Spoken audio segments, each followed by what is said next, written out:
IMAX kinoteatrlarının ekranları 8 mərtəbəli binanın hündürlüyünə qədər çata bilir.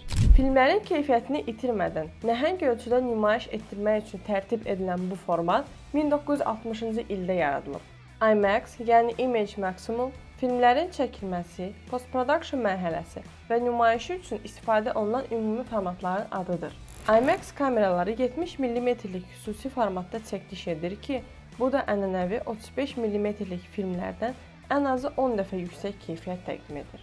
Elə buna görə də bahalı sayılan IMAX kameralarının dünyada yalnız bir neçə orijinal nüsxəsi mövcuddur. Bugün Hollywood rejissorları, xüsusilə Christopher Nolan bu formatın ən böyük tərəfdarlarından biridir. Hətta rejissorun The Dark Knight, Interstellar, Oppenheimer kimi Oscar qazanmış filmlərin hamısı IMAX-də çəkilir. Film istehsalı ilə yanaşı, IMAX kameraları hətta kosmosa da göndərilir. NASA bu texnologiyanı kosmik şatılda, beynəlxalq kosmik stansiyada və hətta açıq kosmosdakı gəzintilər zamanı çəkiliş üçün istifadə edir. Reallıq budur ki, inqilabi görüntü və xüsusi səs texnologiyalarını özündə birləşdirən IMAX kino izləməyi unudulmaz bir təcrübəyə çevirir.